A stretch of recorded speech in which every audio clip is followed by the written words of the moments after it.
Filósofo que se llama Arthur Schopenhauer, y en su pensamiento filosófico él decía que la existencia era un sufrimiento y tenía un punto de vista sombrío de lo que es la vida, porque decía que estaba la vida llena de sinsabores. Y si nosotros nos ponemos a pensar y miramos a nuestro alrededor, quizás podemos decir de que muy equivocado en realidad no estaba Schopenhauer. Claro que no decimos que toda la vida es un sufrimiento, eso no es lo que decimos, sino que la vida hoy día está compuesta de alegrías y de tristezas, de salud y enfermedad, de angustia y también finalmente la muerte. Entonces, podemos decir que la vida está compuesta de estas dos cosas y hasta le podemos dar la razón a este filósofo alemán Arthur Schopenhauer de que la vida es un sufrimiento, porque la vida está compuesta de estas cosas, ¿no? Y si la pensamos también, estas situaciones son casi situaciones que la vivimos todos los días en carne propia, o vemos a familiares que sufren en su momento, que pasan malos momentos también y también momentos de alegría. Entonces podemos decir de que la vida es casi normal vivir en esta situación porque es la única realidad que nosotros conocemos. Tenemos tristeza, alegría y realmente la vida tiene esos dos condimentos constantemente y finalmente nos lleva a la muerte. Pero también hay otra realidad que cuando nosotros conocemos la verdad, y cuando digo la verdad me refiero a la verdad que está en la Biblia, sabemos que hay un futuro mejor y que la verdad nos enseña que lo que hoy conocemos como cosas normales van a ser temporales. A su debido tiempo, esta realidad que nosotros vivimos hoy va a dejar de existir. Y a través de la verdad aprendemos que hay un remedio para todos los males en los cuales nosotros hoy vivimos. Por eso esta noche me gustaría que nos enfoquemos en el remedio a los males que aquejan el mundo.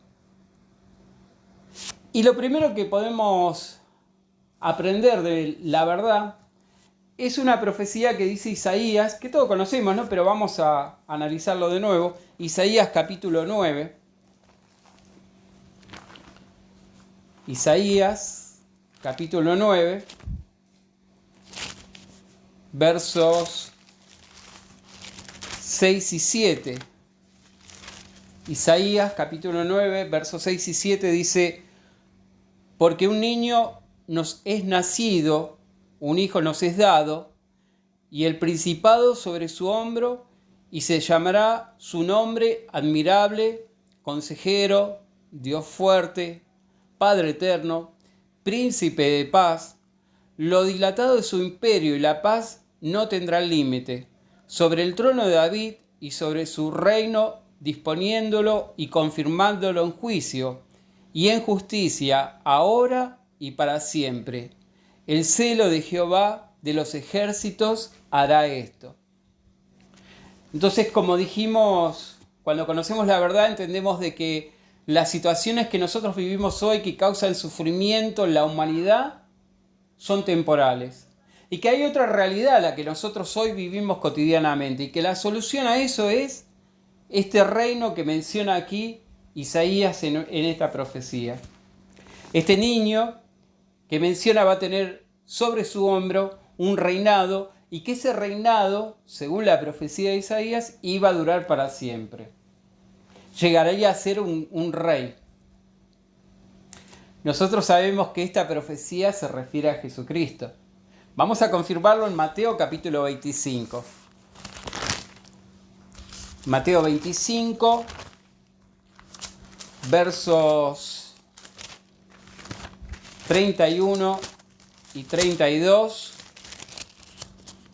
Dice así, Mateo 25, versos 31 y 32. Dice: cuando el Hijo del Hombre venga en su gloria y todos los santos ángeles con él, entonces él se sentará en su trono de gloria, y serán reunidas delante de él todas las naciones, y apartará los unos de los otros, como aparta el pastor las ovejas de las cabras. Entonces podemos ver de que la referencia que hace Isaías se cumple en Jesucristo, que va a sentarse sobre el trono de gloria y que va a reunir a todas las naciones. Podemos decir que Jesucristo va a ser el único rey a nivel mundial. Él va a ser el único que va a gobernar cuando se cumpla esta profecía. Vamos a ver Apocalipsis capítulo 19. Apocalipsis capítulo 19.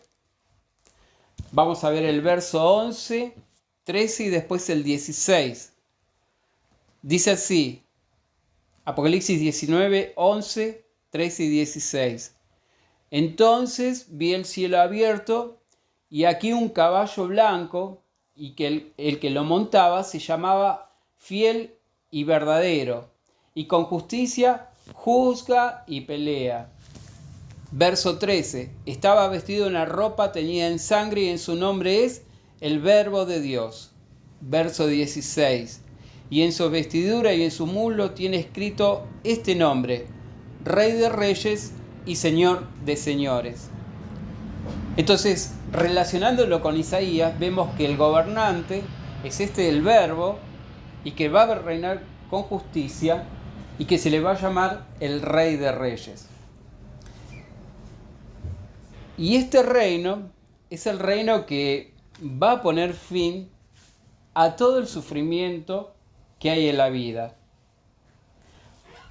Vamos a ver cómo la Biblia usa las metáforas de una montaña sobre este reino. Vamos a abrir la Biblia en Daniel.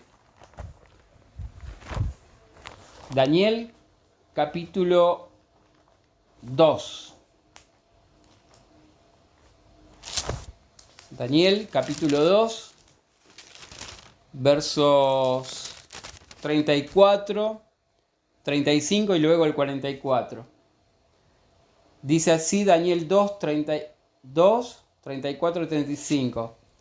Estaba mirando hasta que una piedra fue cortada, no con mano, e hirió a la imagen en sus pies de hierro y de barro cocido, y la desmenuzó. Entonces fueron desmenuzados también el hierro, el barro cocido, el bronce, la plata y el oro, y fueron como el tamo y las ceras del verano, y se los llevó el viento sin que de ellos quedara rastro alguno. Mas la piedra que hirió a la imagen fue hecha un gran monte que llenó toda la tierra. El verso 44.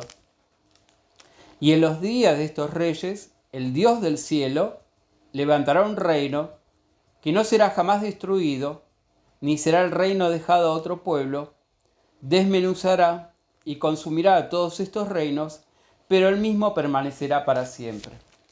Entonces, siguiendo la línea de lo que decía la profecía de Isaías, que este niño que iba a tener el reino sobre sus hombros, iba a tener un reino que nunca iba a ser destruido, y que él mismo iba a ser un gobierno mundial, y que no iba a ser pasado a ningún otro pueblo. Me pareció muy interesante cuando en el verso 34 dice que fue una piedra que fue cortada no con manos. ¿Y por qué le digo que me pareció muy interesante? Porque cuando dice la piedra, me hizo acordar automáticamente a lo que dice Primera de Pedro, capítulo 2, verso 7.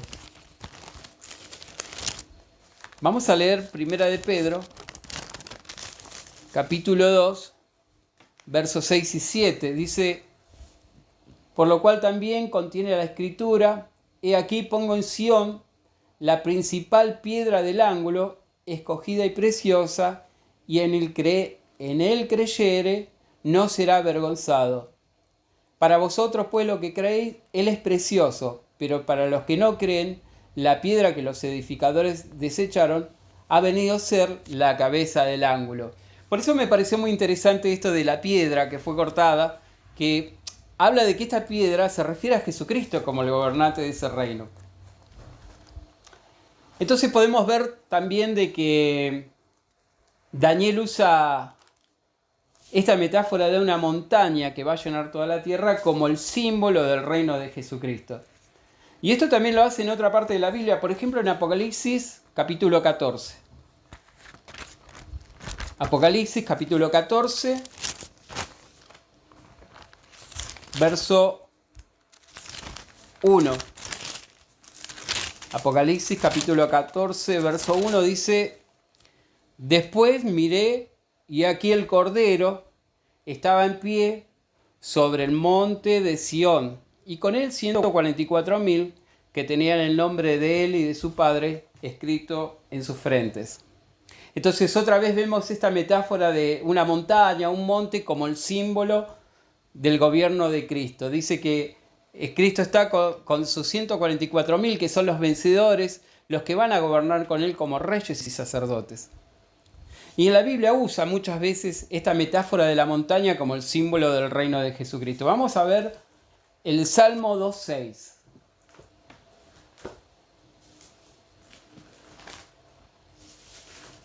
Salmos capítulo 2,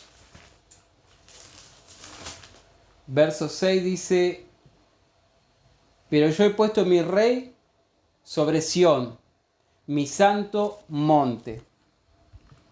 Entonces podemos ver de que Jehová ha puesto su rey, a Jesucristo, sobre su futuro reino, sobre el monte, usando la palabra monte como una metáfora del reino. Otra parte es el Salmo 48,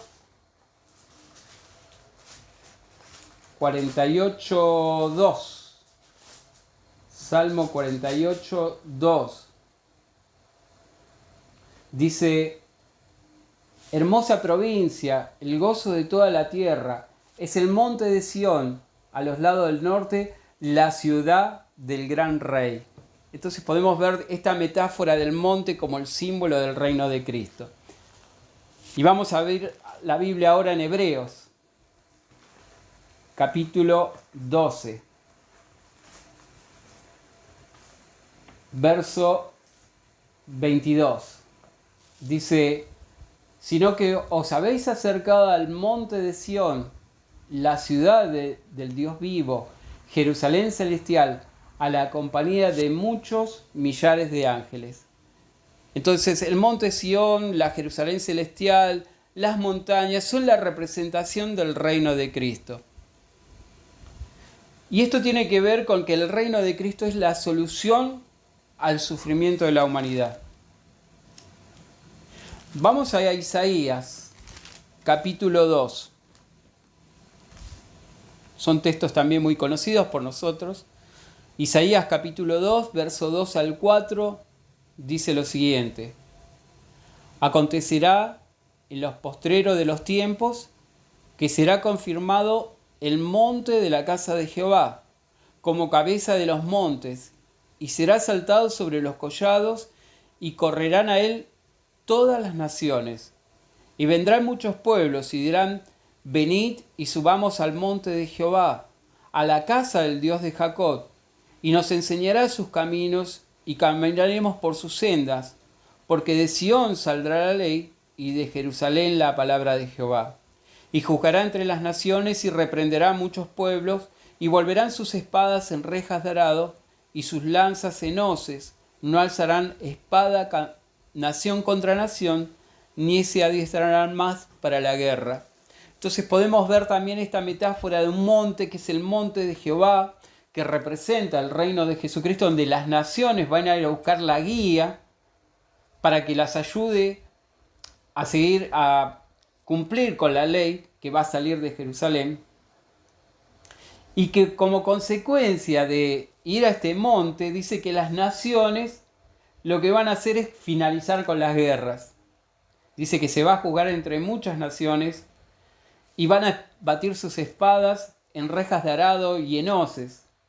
Entonces podemos ver esto de que cuando las naciones sean juzgadas por Jesucristo, lo primero que va a pasar es un cese total de las guerras. Y otra de las cosas que va a pasar es que las fábricas que fabrican estos elementos de muerte, como las armas, se van a convertir en fábricas que van a ser, por decirlo de alguna manera, elementos útiles para la humanidad, que pueden ser elementos de labranza. Hay una profecía similar casi a las palabras de Isaías, se encuentra también en Miqueas, que son muy similares. Miqueas capítulo 4.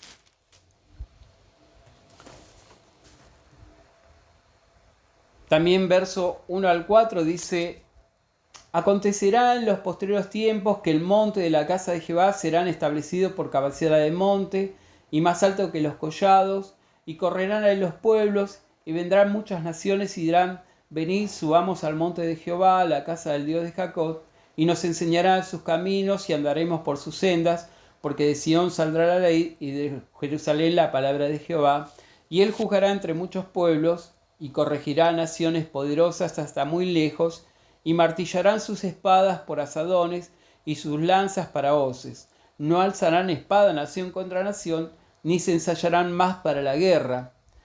Y se sentará cada uno debajo de su vid y debajo de su higuera, y no habrá quien los amedrente, porque la boca de Jehová de los ejércitos lo ha hablado. Entonces vemos la similitud de Isaías con Miqueas, y Miqueas agrega un detalle más, que es que cada uno se va a sentar debajo de su vid y debajo de su higuera.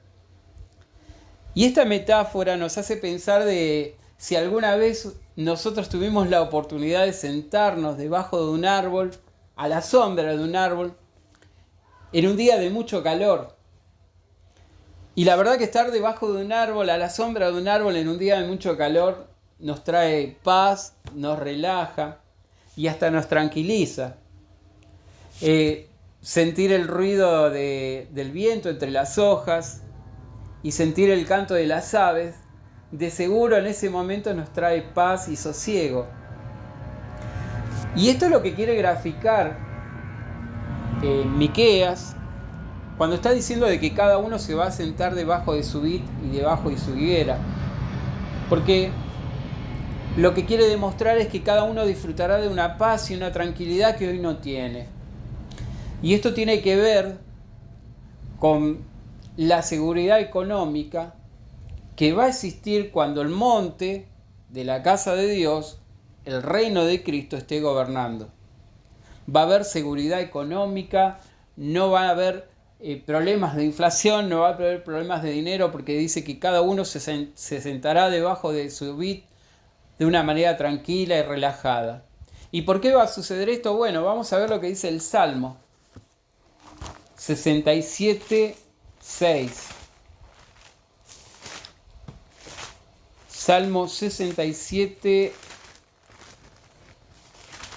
6 dice lo siguiente: la tierra dará su fruto, nos bendecirá el Dios nuestro, bendigamos a Dios y temámosles todos los de la tierra. Entonces lo que nos muestra es de que esa tranquilidad económica viene porque la tierra va a producir en abundancia, no habrá escasez bajo el reino de Cristo.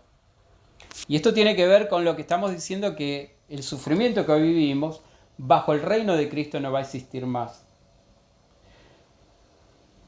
Cuando este reino de Cristo esté sobre la tierra, va a existir otra realidad diferente a la que nosotros vemos actualmente, porque la tierra, bajo el reino de Cristo, va a ser una gran fiesta. Va a haber una gran fiesta en la tierra cuando Cristo esté gobernando sobre la tierra. Vamos a abrir la Biblia en Isaías. Isaías 25, verso 6. Isaías 25, 6 dice: y Jehová de los ejércitos hará en este monte a todos los pueblos banquete de manjares suculentos, banquetes de vinos refinados, de gruesos tuétanos y de vinos purificados. Cuando leo estas palabras me imagino la alegría y la felicidad que va a existir en aquellos que tengan la dicha de estar bajo el reino de Jesucristo en aquel momento. Una realidad totalmente diferente a la que nosotros vivimos en la actualidad.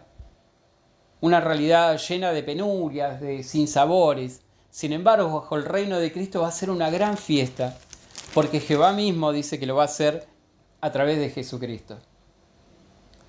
Pero hay algo que tenemos que tener en cuenta con respecto a esto, que la fiesta no estaría completa si todavía agazapado está la tristeza, la enfermedad y la muerte. Pero bueno, la Biblia dice que eso va a ser cosa del pasado. Vamos a seguir leyendo lo que dice en este mismo capítulo, los versos 7 y 8.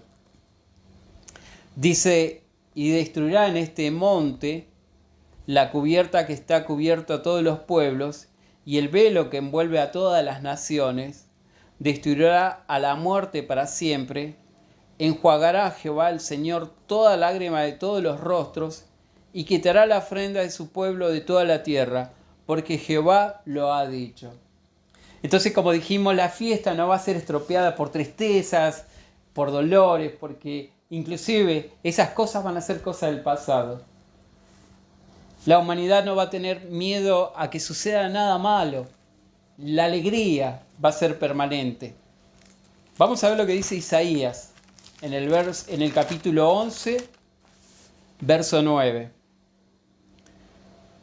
Dice Isaías 11:9: no habrá mal ni dañarán en todo mi santo monte, porque la tierra será llena del conocimiento de Jehová, como las aguas cubren el mar.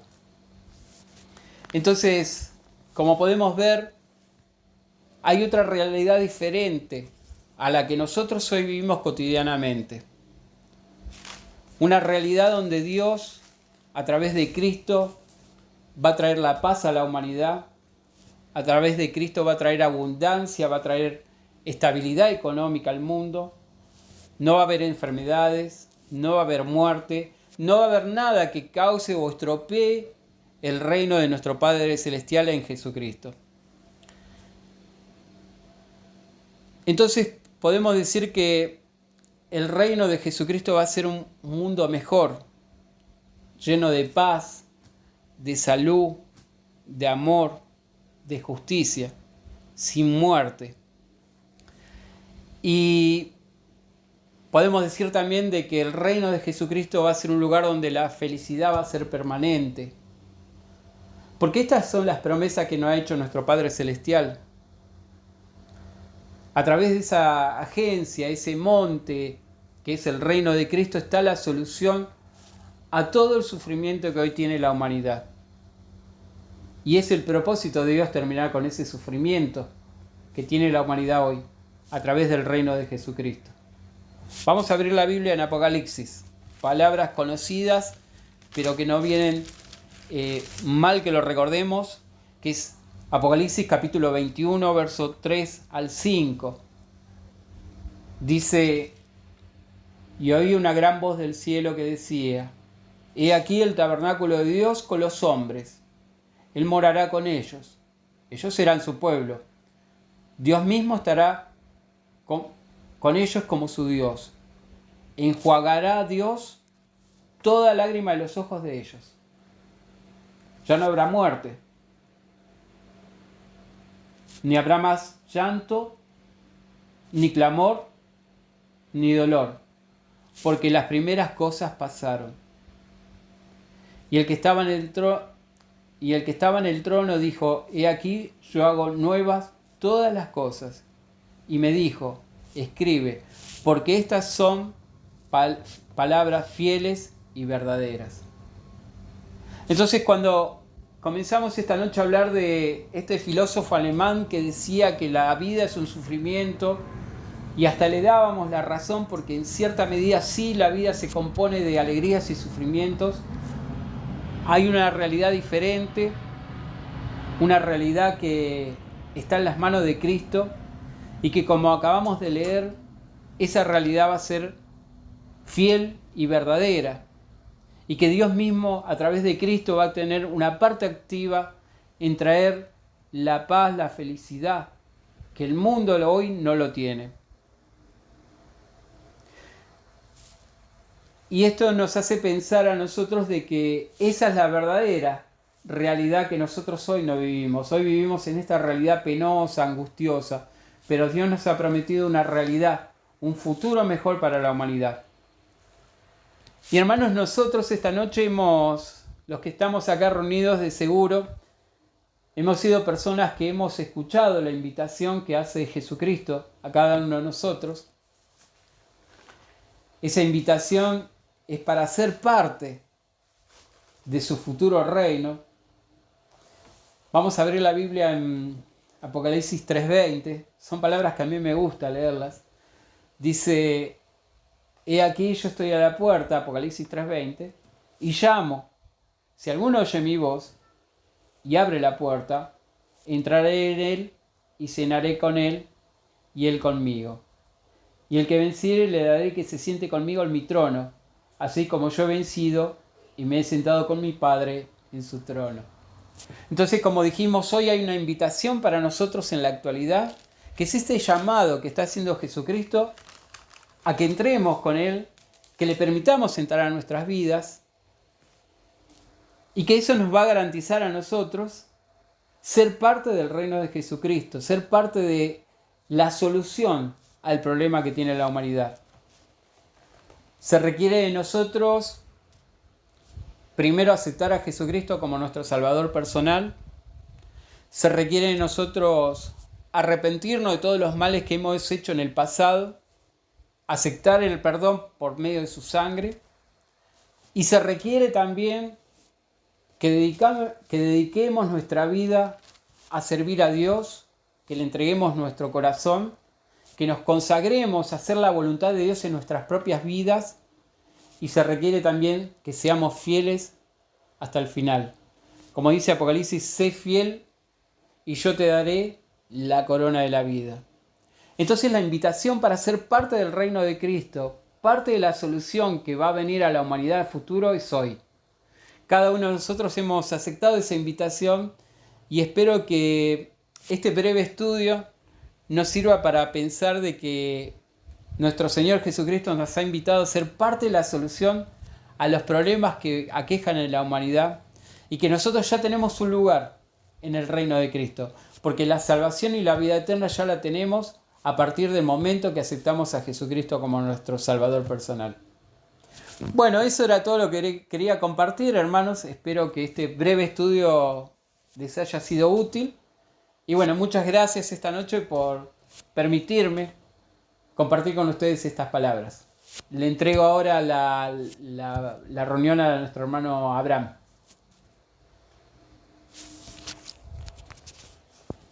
Muchas gracias, hermano Marco, por su